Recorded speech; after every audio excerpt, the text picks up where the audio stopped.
نحمدہ و نصلی علی رسول الکریم۔ عزیزان محترم، میں Muhammad Aslam Dodi, chairman Liberal Party Pakistan آپ سے مخاطب ہوں، اور آپ دیکھ رہے ہیں Liberal Party Pakistan YouTube channel. عزیزان محترم، آپ کو پتہ ہے کہ میں اس چینل کے توسط سے آپ کے سامنے لبرل پارٹی پاکستان کا منشور بیان کرتا رہتا ہوں اور اس مقصد کے لیے اپنے خیالات کا اظہار کرتا رہتا ہوں۔ عزیزان محترم، میں آج اسی سلسلہ میں آپ کے سامنے جس قسم کے خیالات کا اظہار کروں گا ان کا عنوان ہے امیر المجاہدین ملا عمر کی بایوگرافی۔ عزیزان محترم، liberal Party Pakistan YouTube channel آپ کا اپنا چینل ہے۔ میں امید کرتا ہوں کہ آپ اس چینل کو سبسکرائب کریں گے، شیئر کریں گے اور لائک بھی کریں گے۔ عزیزان محترم، امیر المجاہدین ملا عمر 1996 سے 2001 تک افغانستان کے امیر رہے، افغانستان کی حکومت کے ہیڈ رہے، جو امارت اسلامیہ کی حکومت تھی اس کے سربراہ رہے۔ اللہ تبارک و تعالیٰ نے انہیں ایک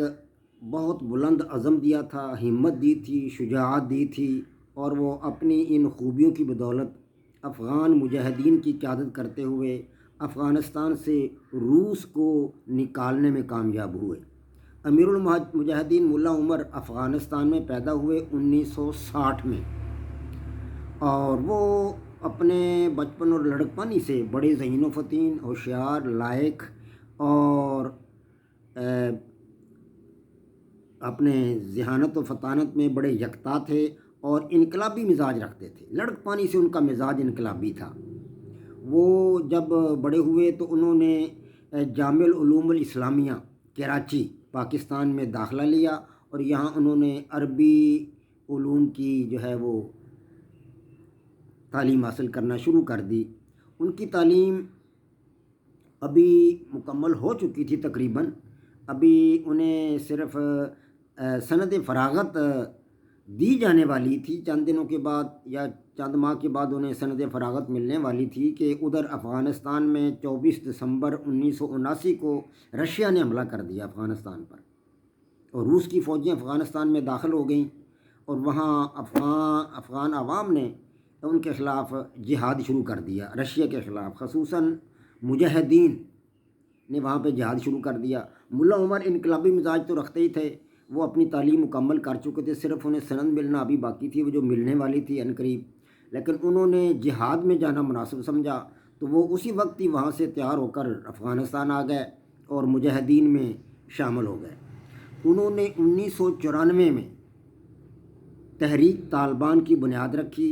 جس نے 1995 تک یعنی تقریباً 1.5 سال کے اندر ہی شمالی افغانستان اور جنوبی افغانستان کے بیشتر علاقوں کو فتح کر لیا۔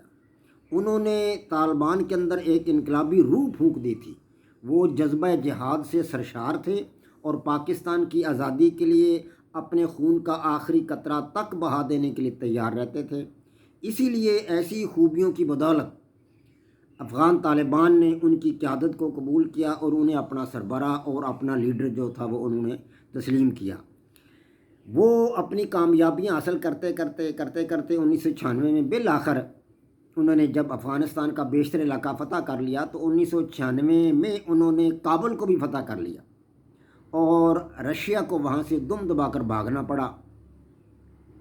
اور افغان طالبان نے وہاں پر قبضہ کر کے ملا عمر کی قیادت میں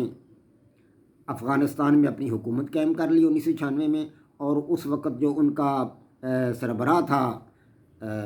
اس وقت کی حکومت کا، رشین حکومت کا نجیب اللہ کو انہوں نے پھانسی دے دی، اور اس کے بعد وہاں پر امارت اسلامیہ کی حکومت قائم ہو گئی۔ یہ حکومت انصاف پر مبنی تھی، عدل کرتی تھی، لوگوں کے حقوق کا خیال رکھتی تھی، مردوں کے حقوق، خواتین کے حقوق، سب کا خیال رکھنے والی حکومت تھی، اور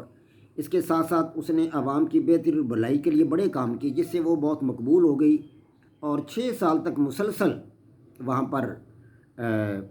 امارت اسلامیہ کی حکومت رہی، جس کی قیادت امیر المومنین امیر المجاہدین ملا عمر کے ہاتھ میں تھی، اور وہی اس حکومت کے سربراہ تھے۔ لیکن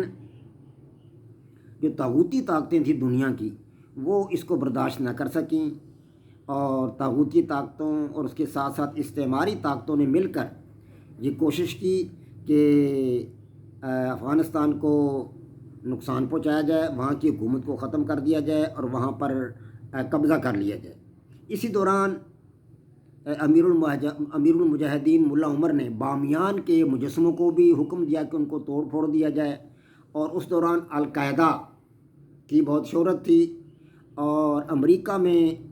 ورلڈ ٹریڈ سینٹر پر جو حملہ ہوا تھا، 4 طیارے ورلڈ ٹریڈ سینٹر سے ٹکرائے گئے تھے، جس کی بدولت 4-5 ہزار کے قریب وہاں پہ امریکی افراد مارے گئے تھے اور بہت زیادہ نقصان ہوا تھا۔ یہ World Trade Centre New York میں ایک بہت بڑی عمارت ہے، بلکہ یہ عمارتوں کا ایک مجموعہ ہے، 7 عمارتوں کا ایک مجموعہ ہے،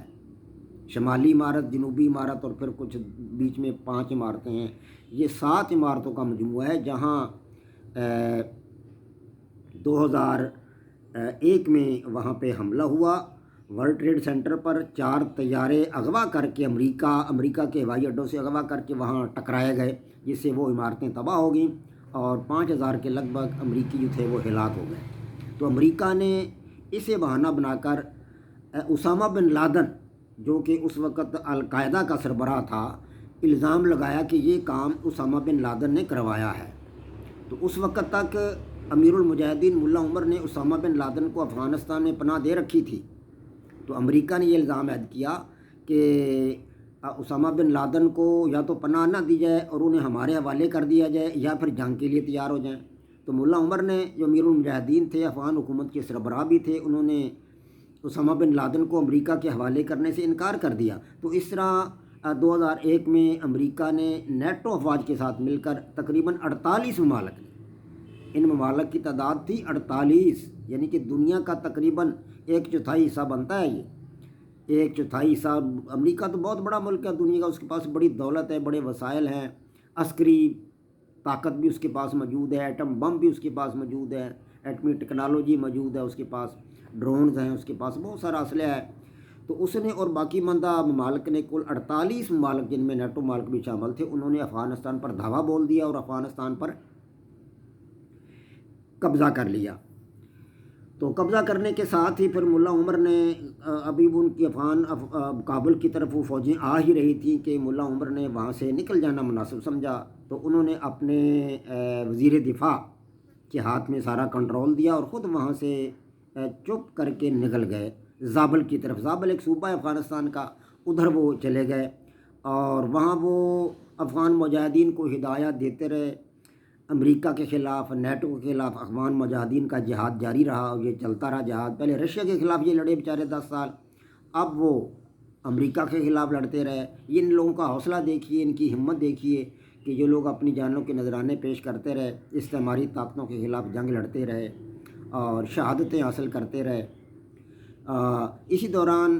افغان طالبان تو لڑتے رہے امریکہ کے خلاف، لیکن اسی دوران 2013 میں 23 اپریل 2013 میں امیر المجاہدین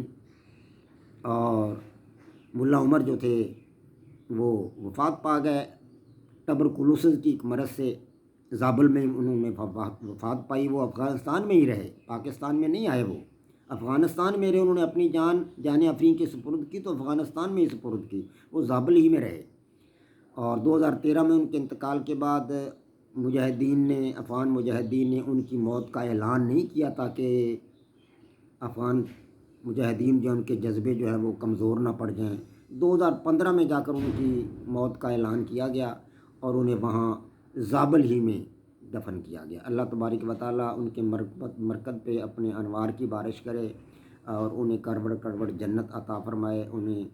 اللہ تبارک و تعالیٰ بہتر مقام عطا فرمائے جنت الفردوس میں اور اپنی اعلیٰ جنتوں میں۔ وما علینا الا البلاغ۔ پاک فوج زندہ باد، پاکستان پائندہ باد۔